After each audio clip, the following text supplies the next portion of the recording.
ये आकाशवाणी है। चर्चा का विषय है, कार्यक्रम में प्रस्तुत है भारतीय वायुसेना के इतिहास और क्षमता पर परिचर्चा। इसमें भाग ले रहे हैं रक्षा विश्लेषक एयर वाइस मार्शल एस.जे. नानूतकर और वरिष्ठ पत्रकार अजय बनर्जी। कार्यक्रम का संचालन कर रहे हैं आकाशवाणी संवाददाता कमल कुमार प्रजापति। भारतीय वायुसेना के इस साल हम 92वां वर्षगांठ मना रहे हैं और इस वर्षगांठ के अवसर पर पूरे देश भर में कई गतिविधियां आयोजित हुई और कई और एक्टिविटीज और गतिविधियां आयोजित हो रही हैं। और 1932 में जब हम कहें कि औपनिवेशिक काल के दौरान जब भारतीय वायुसेना की स्थापना हुई थी और उसके बाद स्वतंत्रता के बाद का, आजादी के बाद का जो दौर था, उस दौर में भी हमने अलग अलग चरणों में भारतीय वायुसेना के लगातार विकास, पराक्रम और इसकी बढ़ती क्षमता को देखा है। और ऐसे दिन जब हम रेजिंग डे मनाते हैं या वर्षगांठ मनाते हैं, वो यही मौका देते हैं कि हम विश्लेषण कर सकें अपनी सेनाओं का। जैसे भारतीय वायुसेना का आज हम इस चर्चा में विश्लेषण कर रहे हैं कि किस तरह से हम किस हद तक अपनी क्षमता को विकसित कर पाए हैं और क्या क्षमता है और क्या एक यात्रा रही है भारतीय वायुसेना की। तो आज हम इस चर्चा में शामिल कर रहे हैं हमारे साथ दो मेहमानों को। हमारे साथ एयर वाइस मार्शल एस.जे. नानूतकर साहब मौजूद हैं। बहुत बहुत स्वागत है सर आपका कार्यक्रम में। बहुत बहुत शुक्रिया आपको भी। जी, हमारे साथ वरिष्ठ रक्षा विश्लेषक अजय बनर्जी भी कार्यक्रम में मौजूद हैं। आपका भी स्वागत है। धन्यवाद। आइए चर्चा से पहले ये खास रिपोर्ट सुनते हैं।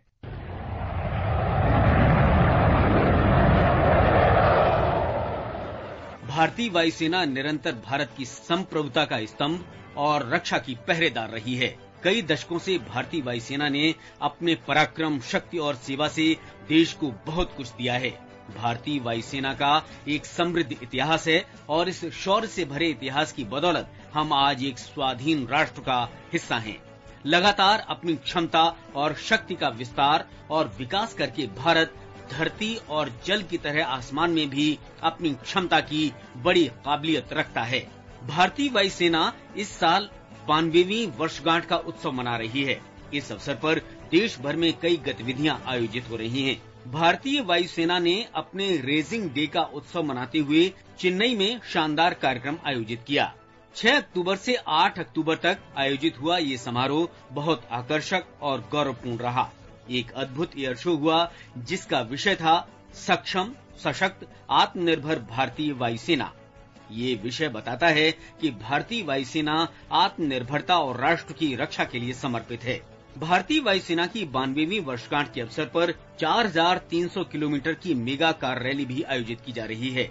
लद्दाख में थोइस मिलिट्री एयरबेस से इस रैली को रवाना किया गया। ये रैली 29 अक्टूबर को अरुणाचल प्रदेश के तवांग एयरफोर्स स्टेशन पर समाप्त होगी। एक ऐसी ही रैली दिल्ली से रवाना हुई। भारतीय वीर विजेता नाम की इस कार रैली को सड़क परिवहन और राजमार्ग राज्य मंत्री हर्ष मल्होत्रा ने पश्चिमी दिल्ली के सांसद कमलजीत सहरावत के साथ मिलकर रवाना किया। ये रैली भारतीय वायुसेना की ओर से उत्तराखंड वॉर मेमोरियल के साथ मिलकर आयोजित की जा रही है। इसका उद्देश्य है कि भारतीय वायुसेना के समृद्ध इतिहास, रक्षा मिशनों और वायुसेना के वीरों की वीरता के बारे में आज की पीढ़ी जानकारी प्राप्त कर सके। 8 अक्टूबर 1932 को भारतीय वायुसेना की स्थापना हुई थी। यहीं से भारत की वायु रक्षा क्षमताओं की शुरुआत हुई। भारतीय वायुसेना की पहली उड़ान 1933 में अप्रैल महीने में हुई, जिसमें 6 रॉयल एयरफोर्स के प्रशिक्षित अधिकारी और 19 कर्मियों ने 4 वेस्टलैंड वेप्टी सेकेंड डे बाईप्लेन उड़ाए। द्वितीय विश्व युद्ध के करीब आते ही वायुसेना का विस्तार हुआ और भारतीय बंदरगाहों की सुरक्षा के लिए 5 तटीय रक्षा उड़ानें बनाई गईं। 1941 में प्रशिक्षण तेज हुआ, जिससे वेस्टलैंड, लिसेंडर और हॉकुर हरिकेन जैसे उस समय के विमानों की ओर रुख किया गया। 1944 के अंत तक भारतीय वायुसेना के पास 9 स्क्वाड्रन थे। स्वतंत्रता के बाद भारतीय वायुसेना का पुनर्गठन और आधुनिकीकरण हुआ। कई स्क्वाड्रन्स ने टेम्पेस्ट और स्पिटफायर जैसे नए विमानों में बदलाव किया और नई दिल्ली में मुख्य कार्यालय की स्थापना हुई। 1948 तक अपनी संचालन क्षमता का भारतीय वायुसेना ने नए सिरे से विस्तार किया। जनवरी 1950 में भारत गणतंत्र बना और इसके साथ ही भारतीय वायुसेना ने अपने नाम से रॉयल शब्द हटा दिया।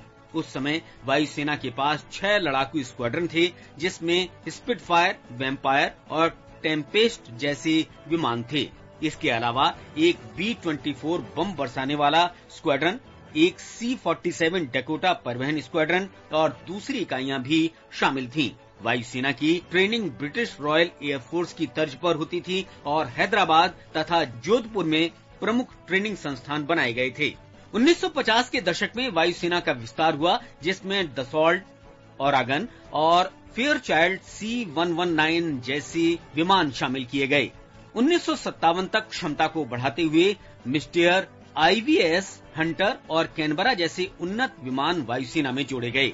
1961 में कांगो मिशन के दौरान वायुसेना की क्षमताओं की परीक्षा हुई और सोवियत संघ से MiG-21 जैसे आधुनिक लड़ाकू विमान प्राप्त हुए। 1966 से 1971 के बीच वायुसेना ने और उन्नति की, जिसमें MiG-21 FL और सुखोई जैसे नए विमान शामिल किए गए। 1970 में डुंडिगल में वायुसेना अकादमी की स्थापना हुई, जिससे प्रशिक्षण सुविधाएं बेहतर हुई। 1999 के करगिल युद्ध में ऑपरेशन सफेद सागर के तहत वायुसेना की हवाई क्षमता ने एक बड़ी सैन्य ताकत के रूप में भारत को साबित किया। इसके बाद तेजस जैसे स्वदेशी विमान भी शामिल किए गए, जिससे भारतीय वायुसेना एक आधुनिक और सशक्त ताकत बन गई। अब भारतीय वायुसेना विश्व की चुनिंदा महाशक्तियों में से एक है। भारतीय वायुसेना ने अपने लड़ाकू और परिवहन बेड़े में आधुनिक तकनीक को शामिल कर अपनी क्षमताओं को बढ़ाया है। राफाल और LCA Mk-1A जैसे नए लड़ाकू विमानों से वायुसेना की हवा में मार करने की क्षमता में मजबूती आई है। चिनूक और अपाचे हेलीकॉप्टरों के साथ भारी भरकम सामान ले जाने और जटिल मिशनों को अंजाम देने में सहायता मिलती है।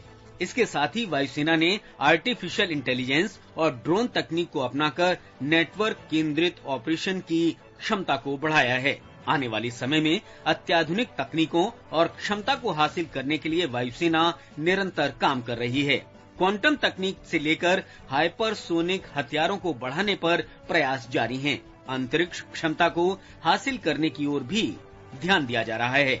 आकाशवाणी संवाददाता कमल कुमार प्रजापति की रिपोर्ट के साथ मैं मुकेश कुमार।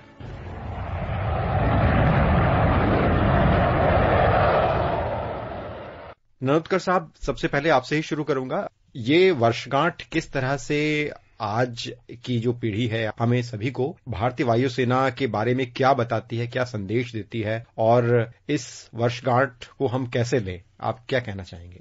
देखो, ये 1932 में रॉयल इंडियन एयरफोर्स की स्थापना हुई थी और एक दर्जन भर अफसर और वायु सेना में एक टेक्नीशियन जो रॉयल एयरफोर्स के अंडर ट्रेन हुए थे, उनको भार संभालने के लिए इशारा मिला था। और इसी दिन 8 अक्टूबर 1932 को रॉयल इंडियन एयरफोर्स की स्थापना हुई थी और उसके बाद में आजादी के बाद में इंडियन एयरफोर्स की स्थापना हुई थी। जबकि विभाजन की वजह से कई सारी यूनिट्स जो फॉर्म हुई थी इसके दौरान 32 और आजादी के दौरान वो पाकिस्तान में चली गई थी और कुछ इक्विपमेंट उन्होंने हमारे लिए छोड़ा था, जिसके बलबूते पे भारतीय वायुसेना ने कमान संभाली थी। और इसका श्रेय उन दिनों के जो छोटी सी रॉयल इंडियन एयरफोर्स जो फॉर्म हुई थी, जैसे कि सब जानते हैं जम्बो मुजुमदार नाम से जो व्यक्ति जानी जाती है, उन्होंने भविष्य काल की जो सोच थी उनकी, उसके माध्यम से उन्होंने भारतीय वायुसेना की स्थापना करी थी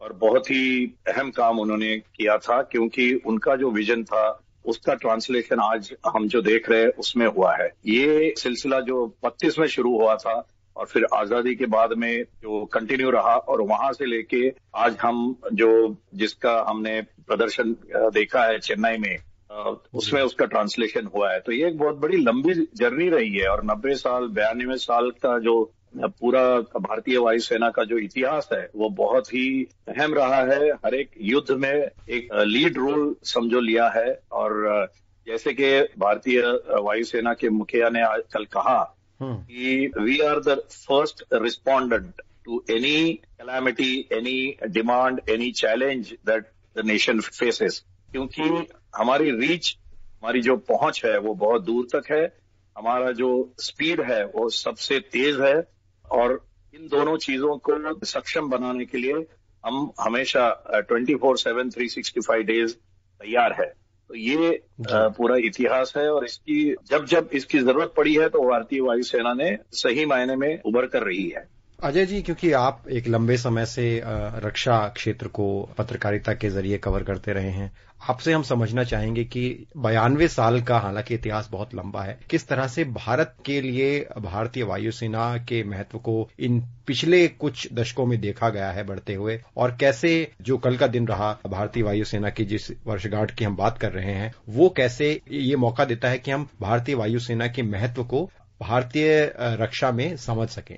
जी, सबसे पहले तो धन्यवाद आपके इस प्रश्न के लिए। 3-4 बातें। पहले तो 65 की जंग पाकिस्तान के साथ और 71 की जंग पाकिस्तान के साथ, उन दोनों जंगों में भारतीय वायुसेना का बहुत अहम रोल रहा। सब जानते हैं बांग्लादेश में, यानी तब ईस्ट पाकिस्तान में, तब क्या करा भारतीय वायुसेना ने और कैसे सब कुछ ध्वस्त कर दिया था। सन 65 में आजादी के बाद पहली बार, सितंबर 1965 की बात है, जब पहली बार हमने एयर टू एयर कॉम्बैट में पाकिस्तान के एक विमान को मार गिराया था। उसके बाद आ जाइए कारगिल के युद्ध में, जिसमें हम सब जानते हैं कैसे वायुसेना ने LOC के उस तरफ जाके और दुश्मनों को और जो पाकिस्तानी सेना के भेजे हुए लोग थे उनको निपटाया था।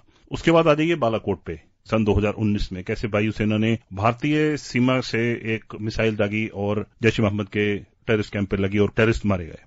उसके बाद आप एक चीज देखिए कि भारतीय वायुसेना का एक रोल है जिसे कहते हैं human assistance in disaster, HADR बोला जाता है उसको सेनाई टर्म्स में। उसमें बहुत सारे वायुसेना के जहाज जाते हैं, जैसे भी हाल फिलहाल में एक टाइफून आया था साउथ ईस्ट एशिया के मुल्कों में, लाओस, वियतनाम में, वहां पर हजारों टन माल वायुसेना लेके गई। ऐसे ही वायुसेना के जहाज कई ऐसी जगहों में यूज होते हैं जहां हम HADR करते हैं। हमारे जो भारतीय मूल के लोग फंस जाते हैं कई जगहों पर, जैसे सुदान में हुआ था, या कुछ देर पहले यमन में हुआ था, या उससे पहले यूक्रेन के पास लोगों को निकालने की बारी आई थी, तो वायुसेना के विमान भेजे गए थे।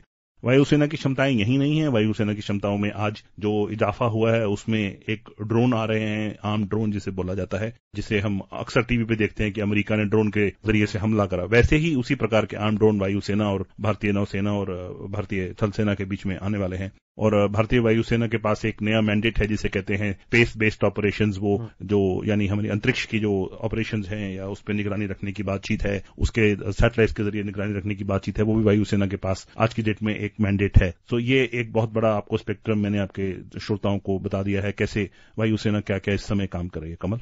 नरोत्कर साहब, अगर हम अब क्षमता की थोड़ी बात करें तो वायुसेना में जहां एक तरफ अब कोशिश है, या पिछले कुछ समय में कोशिश हुई है कि जो भारत का जो फाइटर फ्लीट है, लड़ाकू विमानों का पूरा दस्ता है, उसका आधुनिकीकरण हो, लेकिन दूसरी तरफ ये भी कोशिश है कि जो ट्रांसपोर्ट फ्लीट है उसका भी तरीके से उसकी भी व्यवस्था हो, उसका भी आधुनिकीकरण हो, उसमें भी आत्मनिर्भरता बने। तो हर तरह से हर स्तर पर एक सशक्त वायुसेना का होना कितना आवश्यक है, और कैसे में ऐसे में हमारी भारतीय वायुसेना इस मामले में खरी उतरती आपको नजर आ रही है? कमल, ये बहुत ही अच्छा सवाल आपने किया। जो कल का जो मोटो था भारतीय वायुसेना का, सक्षम, सशक्त, आत्मनिर्भर, तो आपने ये आत्मनिर्भरता की बात करी हुई है, और तीनों शाखाएं जो है जो लड़ाई में काम आती है भारतीय वायुसेना में, और उसके अलावा कई शाखाएं हैं, बट उसके बारे में हम अलग से बात करेंगे। फाइटर्स, ट्रांसपोर्ट और हेलीकॉप्टर्स की जिसका आपने जिक्र नहीं किया, तो वो भी एक अहम भूमिका निभाते हैं। तीसरे प्रकार के जहाज है इसमें, जो LCA जो हमारा आया हुआ है, जो फाइटर जहाज हमने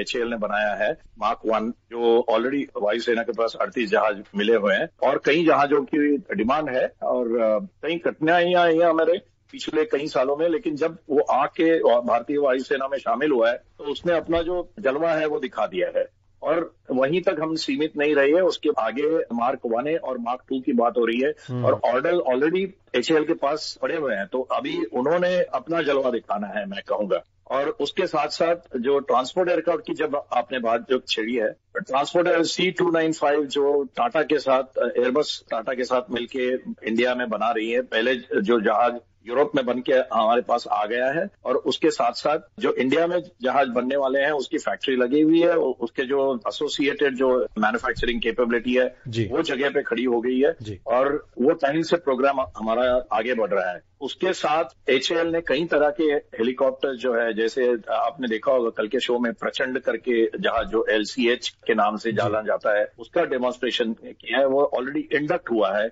उसके पहले एडवांस लाइट हेलीकॉप्टर HAL में बना हुआ इंडक्ट हुआ है, उसका हमने एक्सपोर्ट भी शुरू किया हुआ है थोड़ा बहुत। तो ये तीनों जहाजों की, और आगे आने वाले दिनों में और कई जहाज हैं, जैसे टाटा के साथ एयरबस ने मिलकर अभी और एक हेलीकॉप्टर की फैक्ट्री के उन्होंने बनाने की अनाउंसमेंट करी हुई है। तो जो इस तरह से जो प्रोग्रेस हुआ है पिछले एक 15 साल के दौरान, जो और LCA देखा जाए तो 30 साल से हमारा प्रोजेक्ट चल रहा था, लेकिन अभी वो आगे निभर के आया है।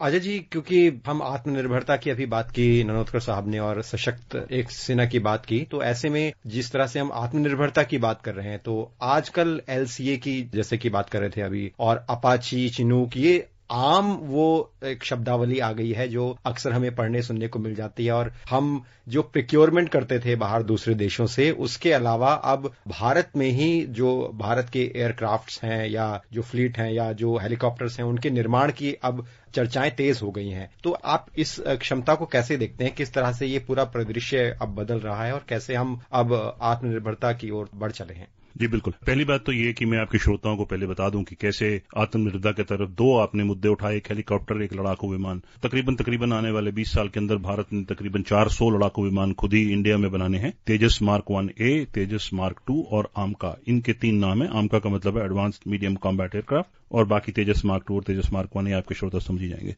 400 लड़ाकू विमान बनने हैं, अभी 40 बने हैं, केवल 400 और बनने हैं। जहां तक कि हेलीकॉप्टर्स की बात है, करीब 270 के आसपास हमने एडवांस लाइट हेलीकॉप्टर और उसके कई वर्जन हैं वो बनाए हैं। तकरीबन 1000 हेलीकॉप्टर और अगले 20 साल के अंदर बनना है। जो श्रोता सुन रहे हैं उनके लिए एक तो हमारी सैन्य शक्ति इससे बढ़ेगी, दूसरी बात हमारी इंडस्ट्रियल बेस बढ़ेगा, तीसरी बात नौकरियां जिसे जॉब्स कहते हैं, और चौथी बात हमारी एक वर्ल्ड में, दुनिया में एक वर्चस्व बढ़ेगा एज डिफेंस मैन्युफैक्चरिंग बेस। तो ये दो बातें अहम हैं जिसे आपने नाम लिए चिनूक और अपाचे, ये दोनों अमेरिका से आए, बट यहां पर अब जो बनाने की प्रक्रिया है, जैसे नानोत्कर साहब ने भी नाम लिया LCH यानी प्रचंड हेलीकॉप्टर का, एक बड़ा सक्षम हेलीकॉप्टर है, वो इस समय लद्दाख के क्षेत्र में इंडक्ट कर दिया गया है और इंडक्ट हो रहे हैं। LCA लड़ाकू विमान इंडक्ट हो चुका है, और जैसे मैंने बताया अभी आपके श्रोताओं को 400 लड़ाकू विमान और भारत में अगले 20 साल में बनने हैं। तो 400 लड़ाकू विमान और तकरीबन 1000 हेलीकॉप्टर, ये बनने की अगले 20 साल में कवायद भारतीय सरकार ने रखी हुई है। उससे मेरा मानना है कि नौकरियां और भारतीय सैन्य शक्ति दोनों पे फर्क पड़ेगा। कमल, और एक जो और हम अप्रोच देख रहे हैं ननोत्कर साहब, वो है नेटवर्क सेंट्रिक ऑपरेशन की जो पूरा सिस्टम है, डिफेंस सिस्टम को, और खासतौर पर जो भारतीय वायुसेना है उसको हम इम्प्रूव कर सकें, उसमें आत्मनिर्भरता प्राप्त कर सकें। तो इस मामले में आपके क्या विचार हैं? किस तरह से हम इस क्षमता को बढ़ा सकते हैं? कमल, ये काम बहुत साल पहले से शुरू हो गया है, और एक इंटीग्रेटेड सिस्टम जो होनी चाहिए किसी भी सेना के पास जी, वो integrated system in house develop करके भारतीय वायुसेना ने एक लीड लिया था। करीब 10 साल पहले हमने उसको लॉन्च किया हुआ है, और उसके ऊपर कंटिन्यूअसली काम हो रहा है। नेटवर्क सेंट्रिक वॉरफेयर में कंप्लीट उसका सोल्यूशन जो सेना चाहती है, उस हिसाब से जो स्टेप आ गया है कि बाकी दो सेनाओं के साथ इंटीग्रेशन हो जाए, और जो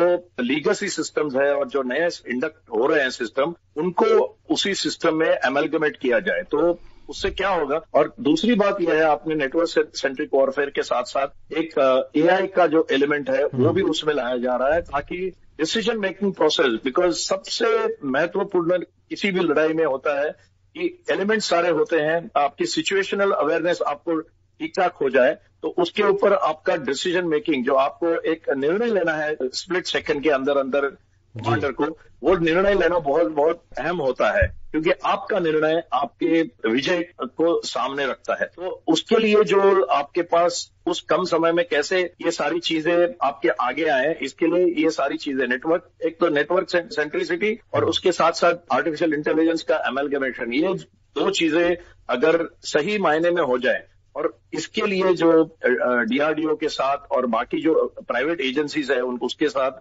वायुसेना ने पिछले करीब 10 साल पहले ये सिस्टम, जो इंटीग्रेटेड सिस्टम, जो एयर डिफेंस को और आपके सारे जो बाकी एलिमेंट्स है, जैसे अजय जी ने कहा कि अटैक UAV हमारे पास है, हमारे पास थे, लॉइटरिंग म्यूनिशन पहले से था, लेकिन अभी अटैक UAVs आ रहे हैं जो जिनकी क्षमता कई मायने में बढ़ी हुई है। तो उन सब चीजों को और एयर टू ग्राउंड वेपन्स को, सरफेस टू सरफेस वेपन्स को, ये सारी चीजों को इंटीग्रेट करके एक सही मायने में उसको हाईली एफिशिएंट वे में यूज किया जाए। इसके साथ साथ साइबर सिक्योरिटी और जो स्पेस डोमेन है उसको भी उसमें अमेलगमेट किया जा रहा है। तो ये एक बहुत ही बड़ा प्रोजेक्ट है जो भारतीय वायुसेना ने, जिसमें लीड ली हुई है। नेवी ने अच्छा उसमें काम शुरू किया हुआ है, इंडियन नेवी ने, और थल सेना का जो सारे एलिमेंट्स है, जो पुराने एलिमेंट्स है और जो अभी नए इंडक्ट हो रहे एलिमेंट्स, उसके सॉफ्टवेयर से कंट्रोल हुए रेडियो सेट्स वगैरह, ये सारी चीजें हैं। क्या होता है, हम अलग अलग पहले दिशा में जाके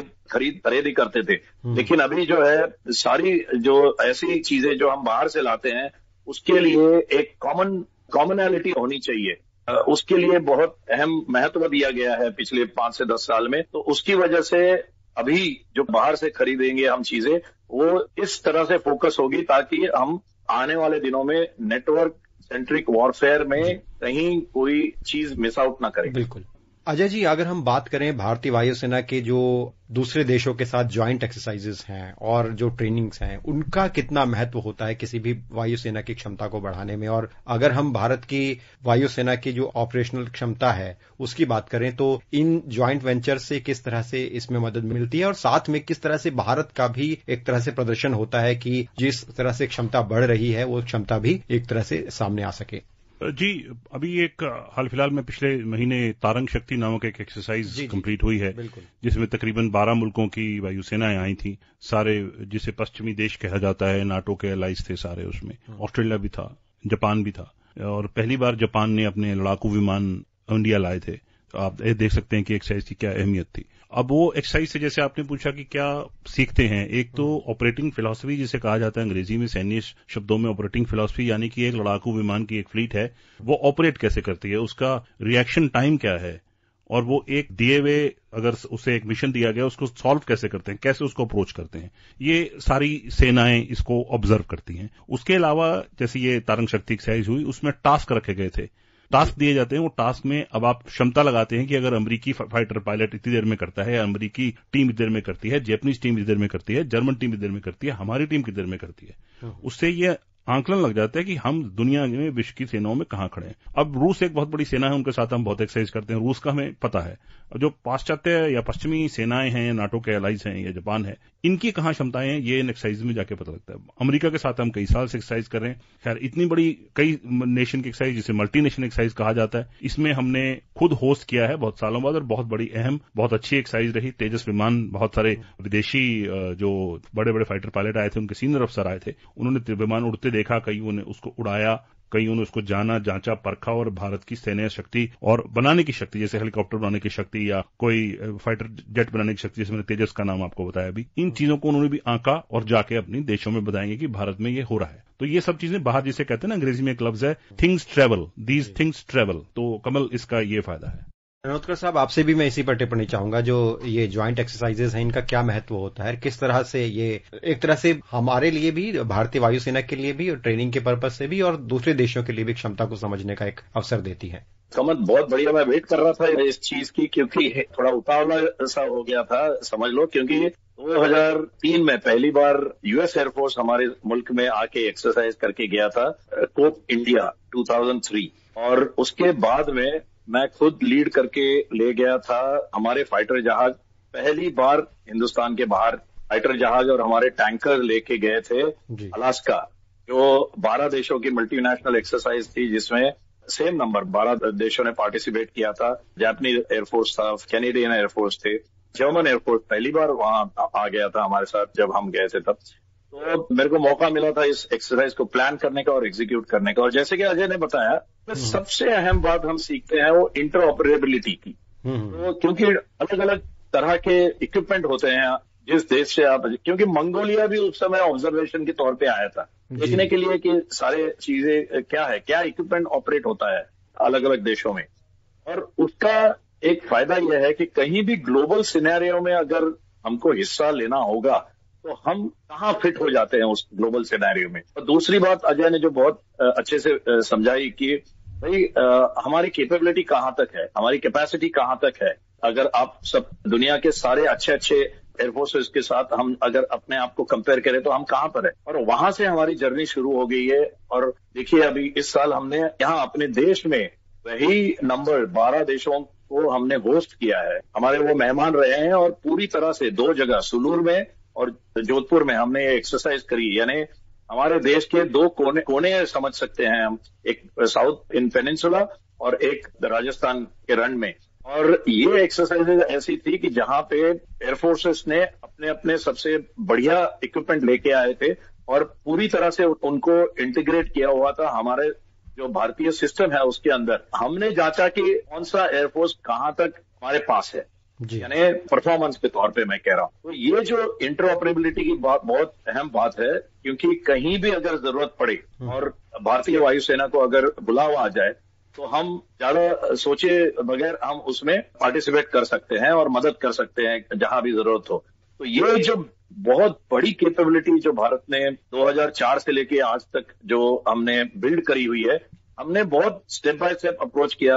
और पहले बार जब हम बाहर लेके गए थे तो बहुत बड़ी बात थी, लेकिन हमने जब 2003 में खुद होस्ट किया था यूएस एयरफोर्स को, तो वो तो पहला बेबी स्टेप था हमारा। और वहां से लेके आज 12 नेशंस को होस्ट करना, ये मेरे ख्याल इतने शॉर्ट पीरियड ऑफ 20 इयर्स में बहुत बड़ी बात है, जो बड़े बड़े देशों ने आज तक वो कैपेबिलिटी दिखाई नहीं है। तो मैं समझता हूँ मैं शाबाशी देना चाहूंगा भारतीय वायुसेना को और उसके साथ जुड़े हुए जो लोग हैं उनको। और उसके साथ साथ अजय ने एक बहुत बड़ी बात आपको बताई है कि हमारी जो इंडिजिनस कैपेबिलिटी उसमें है, जिसका प्रदर्शन हमने किया हुआ है इस बार पूरे दुनिया को। देखिए, ये कैपेबिलिटी अगर कहीं और मुल्कों के साथ हम कंपेयर किया जाए तो हम वो कैपेबिलिटी छोटी समझेंगे, लेकिन जब वो कंपेयर किया जाता है सबसे एडवांस मुल्कों के साथ और वो उसकी सराहना करते हैं, तो ये एक बहुत बड़ी बात है। आधुनिक से अत्याधुनिक तकनीक की ओर मैं बढ़ना चाहूंगा या बात करना चाहूंगा इस विषयों पर। जैसे अजय जी, बात हो रही है क्वांटम टेक्नोलॉजी की, हाइपरसोनिक जो तकनीक है उसकी, आपने स्पेस की भी बात की। तो भारतीय वायुसेना इस मामले में किस तरह से एक अपनी एडवांसमेंट को देख रही है, कितनी क्षमता है और कितना कुछ आगे करने की योजनाएं हैं? जी, पहले तो क्वांटम टेक्नोलॉजी में क्वांटम कीज होती हैं, उसका एक टेस्ट हो चुका है। पिछले कोई 1 साल सवा साल पहले टेस्ट हुआ था क्वांटम कीज का, जो कि एक रक्षा मंत्रालय का प्रोजेक्ट है, जो कई मंत्रालय उसमें मिलकर काम कर रहे हैं। आर्टिफिशियल इंटेलिजेंस का बहुत बड़ा जोर दिया जा रहा है। और तीसरी चीज जो स्पेस की मैंने आपको बात बताई दी है, स्पेस में कैसे हम लो अर्थ सैटेलाइट्स और कैसे उन पे काम कर रहे हैं। लो अर्थ यानी जो परंपरागत सैटेलाइट होती हैं थोड़ी ऊंची हाइट पर होती हैं, लो अर्थ थोड़ी नीचे होती हैं, और उन पे हम काम कर रहे हैं। भारतीय वायुसेना, नौसेना और थल सेना तीनों के पास अपनी सैटेलाइट्स हैं जो कि बातचीत करती हैं एक दूसरे से और ग्राउंड स्टेशन से। भारतीय वायुसेना ने अपने आप को नेटवर्क कर रखा है, जैसे ननोत्कर सर बता रहे थे, नोड्स बने हुए हैं जो कि सारे वायुसेना को ऑब्जर्व करते हैं। जो दुश्मन की तरफ से कोई अगर हथियार, कोई फाइटर जेट को मिसाइल आ रही है, उस पर नजर रखते हैं और उसका जो रिएक्शन टाइम होता है वो नोड्स बताते हैं। मिसाल के तौर पर आपके श्रोताओं को बता दूं मैं कि जब बालाकोट के ऊपर या उसके बाद नौशेरा के ऊपर जो हमारा एयर ड्यूल चल रहा था पाकिस्तान के साथ LAC के आसपास, तो वो देखिए वो जम्मू के ऊपर थी जगह और उसको कंट्रोल कर रहे थे बरनाला पंजाब में एक जगह, वहां पर बैठा एक कंट्रोलर, वो करीब 600 किलोमीटर दूर है उस जगह से। तो रियल टाइम में कम्युनिकेशन चल रहा था कि वो जो अफसर बैठा था बरनाला में पंजाब में, वो जम्मू के ऊपर एक फाइटर जेट्स को कंट्रोल कर रहे थे। तो इस तरीके की टेक्नोलॉजी प्रणालियां वायुसेना में आ चुकी हैं। जो क्वांटम और AI की आपने बात करी, वो भी आ रही है, जिसे कहते हैं कि वो क्वांटम टेक्नोलॉजीज पे टेस्ट चल रहा है। हाइपरसोनिक मिसाइल्स पे we already have hypersonic missiles, पर उसके अलावा जो फर्दर उनकी वो क्षमताएं हैं, उनकी रेंज है बढ़ाने की बात चल रही है। कमल जी बिल्कुल, हमारे पास वक्त नहीं है कि हम चर्चा को आगे बढ़ाएं, और निश्चित रूप से इस 92वीं वायुसेना की वर्षगांठ पर हमने कोशिश की कि अपने श्रोताओं को न केवल भारतीय वायुसेना की क्षमता तकनीक से अवगत करवाएं, बल्कि जो एक इतिहास रहा है उस पर भी एक झलक देते हुए उस गौरव को भी आपके सामने रखें। तो उम्मीद है इस कार्यक्रम, इस चर्चा के माध्यम से हम काफी कुछ अपनी वायुसेना के बारे में एक समझ पैदा करने में हमारे श्रोताओं के लिए हमारी ये कोशिश सफल रही होगी। बहुत बहुत धन्यवाद, आप दोनों विशेषज्ञों का कार्यक्रम में जुड़े और हमारे साथ चर्चा में शामिल हुए। धन्यवाद। अभी आप सुन रहे थे भारतीय वायुसेना की इतिहास और क्षमता पर परिचर्चा। इसमें भाग ले रहे थे रक्षा विश्लेषक एयर वाइस मार्शल SJ नानूतकर और वरिष्ठ पत्रकार अजय बनर्जी। कार्यक्रम का संचालन कर रहे थे आकाशवाणी संवाददाता कमल कुमार प्रजापति। ये कार्यक्रम आकाशवाणी की समाचार सेवा प्रभाग द्वारा प्रस्तुत किया गया। इसे आप हमारे mobile app news on AIR और YouTube channel news on AIR official पर भी सुन सकते हैं। इस कार्यक्रम के संबंध में अपनी प्रतिक्रिया आप हमें ईमेल या व्हाट्सएप के माध्यम से भेज सकते हैं। ईमेल का पता है airnsttalks@gmail.com और व्हाट्सएप नंबर है 9289094044।